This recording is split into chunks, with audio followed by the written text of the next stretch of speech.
Bismillahirrahmanirrahim. Assalamualaikum warahmatullahi wabarakatuh.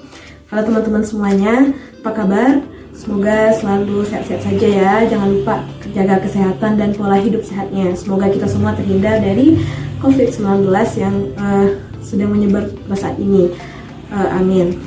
Baik teman-teman, kami dari kelompok 2 akan mempresentasikan materi pengantar ekonomi makro pada kali ini yang berjudul Keseimbangan Pendapatan Nasional dan Pasar Uang. Oke, baiklah teman-teman, perkenalkan saya Fatara Selarasti akan menyampaikan materi pertama, yaitu tentang kaitan antara pasar barang dan pasar uang. Nah, baiklah teman-teman, sebelum kita masuk ke kaitan itu, jadi di sini saya akan menjelaskan terlebih dahulu apa itu pasar barang dan apa itu pasar uang. Nah, pasar barang adalah suatu pasar di mana barang dan jasa itu diperdagangkan. Nah, dan tingkat output equilibrium agregat itu ditentukan. Contoh barang dan jasa diperdagangkan itu teman-teman semua sudah tahu, seperti mungkin alat-alat elektronik, pakaian, makanan, minuman, terus perabotan rumah tangga dan lain sebagainya. Paham ya teman-teman? Kemudian yang kedua adalah pasar uang. Pasar uang itu adalah suatu pasar di mana instrumen keuangan diperdagangkan. Oke, contohnya kayak deposito gitu ya. Instrumen keuangan tuh contohnya deposito, giro, wesel dan lain sebagainya. Dan tingkat output equilibriumnya juga ditentukan. Nah, jadi seperti ini teman-teman. Pasar barang dan pasar jasa, pasar uang maksud saya, itu sebenarnya beroperasi tidak secara mandiri. Jadi mereka itu ada saling mempengaruhi satu sama lain. Jadi teman-teman, apa yang terjadi pada pasar uang itu akan mempengaruhi apa yang terjadi pada pasar barang. Begitupun sebaliknya, apa yang terjadi pada pasar barang itu akan mempengaruhi apa yang terjadi pada pasar uang. Oke. Selanjutnya kita masuk pada kaitannya. Di sini ada dua kaitan antara pasar barang dan pasar uang, teman-teman. Nah, kaitan yang pertama itu adalah pendapatan dan permintaan uang. Oke.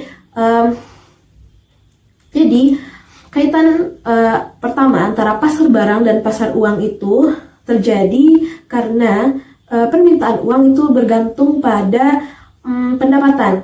Nah, jadi teman-teman, semakin tinggi pendapatan agregat itu maka akan semakin tinggi pendapatan agregat atau Y itu, maka transaksi yang memerlukan keuangan juga akan meningkat. Pun sebaliknya, apabila pendapatan agregat atau Y itu menurun, maka transaksi yang memerlukan keuangan juga akan menurun. Seperti itu teman-teman.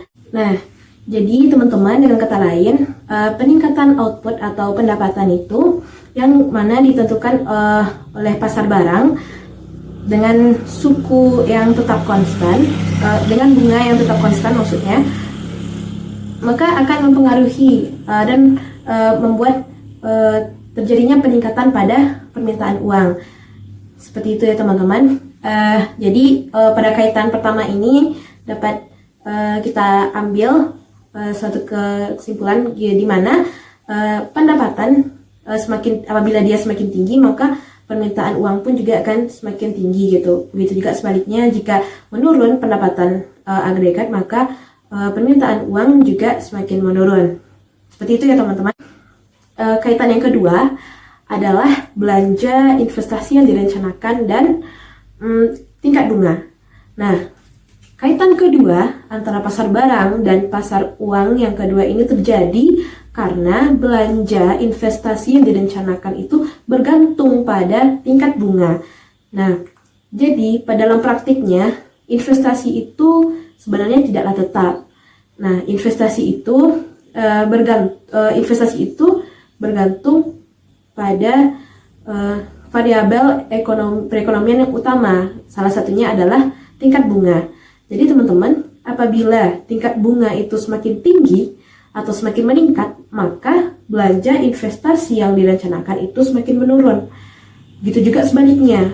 apabila tingkat bunga itu meningkat, apabila tingkat bunga itu menurun, maka belanja investasi yang direncanakan itu akan semakin meningkat. Seperti itu ya teman-teman, semoga mudah dipahami. Mungkin sekian yang dapat saya sampaikan. Materi berikutnya akan disampaikan oleh rekan saya. Baik, teman-teman. Hai guys, perkenalkan nama aku Fajrati Afdal, dan pada kesempatan kali ini aku bakalan jelasin materi tentang keseimbangan pasar barang. Pengertian keseimbangan pasar barang dan jasa. Pasar barang dikatakan dalam keadaan keseimbangan apabila penawaran pada pasar barang sama dengan penerimaan pada pasar barang tersebut, atau dengan kata lain, pendapatan sama dengan pengeluaran. Keseimbangan pasar barang ditunjukkan oleh suatu kurva yang disebut dengan kurva IS. Kurva IS adalah suatu kurva yang menjelaskan hubungan antara berbagai tingkat bunga R dengan pendapatan nasional keseimbangan Y, di mana pasar barang pada posisi keseimbangan. Dengan demikian, kurva IS menunjukkan keseimbangan di pasar barang. Suatu perekonomian dikatakan dalam kondisi keseimbangan pasar barang dan jasa apabila pendapatan sama dengan konsumsi ditambah investasi Y sama dengan C plus I, atau investasi I sama dengan tabungan S atau S sama dengan I. Jika kita lihat pengaruh pendapatan nasional terhadap konsumsi dan tabungan, fungsi konsumsi dinyatakan sebagai C sama dengan F dikali Y, dan tabungan yang dinyatakan sebagai S sama dengan F dikali Y. Hal ini menunjukkan bahwa konsumsi dan tabungan merupakan komponen atau besaran yang dipengaruhi oleh pendapatan nasional Y. Berdasarkan persamaannya, diketahui bahwa semakin tinggi pendapatan suatu masyarakat, maka semakin tinggi pula konsumsi dan tabungan masyarakat tersebut. Sebaliknya, semakin rendah pendapatan suatu masyarakat, maka konsumsi dan tabungan masyarakat juga semakin rendah. Selanjutnya yaitu pengaruh tingkat suku bunga terhadap pendapatan nasional. Berdasarkan pada persamaan fungsi S, dapat diketahui bahwa pendapatan nasional dipengaruhi oleh tingkat suku bunga. Pendapatan nasional dan suku bunga berkorelasi negatif. Artinya, semakin tinggi tingkat suku bunga, maka semakin rendah pendapatan nasionalnya. Sebaliknya, semakin rendah tingkat suku bunga, maka semakin tinggi pendapatan nasionalnya. Baiklah, di sini saya akan memberikan contoh gambar dari kurva grafik keseimbangan pasar barang persamaan fungsi IS. Dilihat dari gambar tersebut menunjukkan kurva IS yang menjelaskan bagaimana tingkat suku bunga berpengaruh terhadap keseimbangan pendapatan nasional. Dari kurvanya diketahui bahwa kenaikan tingkat bunga akan menyebabkan turunnya pendapatan nasional keseimbangan. Pendapatan nasional keseimbangan akan naik jika tingkat suku bunga diturunkan, begitupun sebaliknya. Saya Irlani Febrisanti akan menjelaskan materi tentang keseimbangan pasar uang. Keseimbangan pasar uang atau money market equilibrium adalah keseimbangan antara uang yang diminta oleh masyarakat untuk berbagai motif sama dengan jumlah uang beredar atau penawaran uang pada masyarakat tersebut. Keseimbangan pasar uang ditunjukkan oleh suatu kurva yang disebut kurva LM. Kurva LM adalah sebuah garis kurva yang menunjukkan berbagai hubungan antara tingkat suku bunga dengan pendapatan nasional dalam kondisi keseimbangan di pasar uang. Keseimbangan pasar uang terjadi ketika kondisi permintaan uang sama dengan penawaran uang. Dinyatakan dengan persamaan L sama dengan MS. Berikut adalah contoh kurva LM yang menjelaskan bagaimana tingkat suku bunga berpengaruh terhadap keseimbangan pendapatan nasional. Dapat diketahui bahwa kenaikan tingkat bunga akan menyebabkan naiknya pendapatan nasional keseimbangan. Pendapatan nasional keseimbangan akan naik jika tingkat suku bunga dinaikkan. Pada tingkat suku bunga 5%, pendapatan nasional keseimbangan adalah 900 triliun rupiah. Ketika tingkat suku bunga 15%, maka pendapatan nasional keseimbangan adalah 1.100 triliun rupiah. Jadi, ketika tingkat suku bunga dinaikkan dari 5% menjadi 15%, maka pendapatan nasional keseimbangan naik dari 900 menjadi 1.100 triliun rupiah. Keseimbangan pasar barang dan pasar uang. Keseimbangan ISLM merupakan keseimbangan antara pasar barang dan pasar uang. Keseimbangan ISLM disebut juga sebagai keseimbangan perekonomian secara general antara sektor real dengan sektor keuangan suatu negara. Keseimbangan umum atau general equilibrium terjadi ketika besarnya pendapatan nasional dan tingkat suku bunga mencerminkan keseimbangan yang berlaku di dua pasar, yaitu keseimbangan di pasar barang dan di pasar uang. Keseimbangan umum akan tercapai ketika kurva fungsi IS berpotongan dengan kurva fungsi LM. Berikut adalah kurva IS dan kurva LM yang saling berpotongan membentuk keseimbangan umum pada titik E, yaitu pada tingkat suku bunga 75% dan pendapatan nasional 950 triliun rupiah. Saya Genta Ilham Akbar, NIM 19059157. Pada video ini saya akan menyampaikan salah satu materi dari kelompok kami, yaitu analisis dampak kebijakan ekonomi. Dampak kebijakan ekonomi di sini ada dua, yaitu satu kebijakan fiskal dan kedua adalah kebijakan moneter. Pertama saya akan menyampaikan kebijakan fiskal dulu. Dampak kebijakan fiskal itu berdampak pada keseimbangan pasar barang. Di sini saya punya kurva.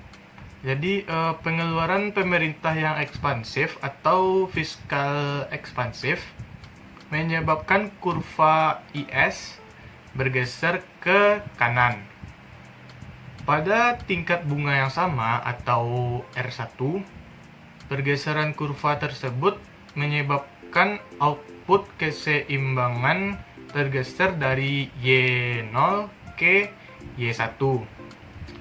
Sebaliknya, dampak anggaran defisit atau bisa dibilang fiskal kontraktif menyebabkan kurva bergerak ke kiri. Oke, selanjutnya saya akan menerangkan tentang kebijakan moneter. Jadi kebijakan moneter ini berdampak terhadap keseimbangan pasar uang. Seperti ini kurvanya. Kontraksi moneter atau pengetatan moneter berhubung dengan penurunan penawaran uang. Ketika terjadi peningkatan penawaran uang, penawaran uang tersebut disebut juga sebagai ekspansif moneter. Kebijakan moneter tidak mempengaruhi kurva IS, tetapi hanya mempengaruhi kurva LM. Misalnya, ketika terjadi peningkatan penawaran uang, kurva LM akan bergeser ke bawah. Saya rasa itu cukup penjelasan dari saya. Maaf jika ada yang salah. Assalamualaikum warahmatullahi wabarakatuh.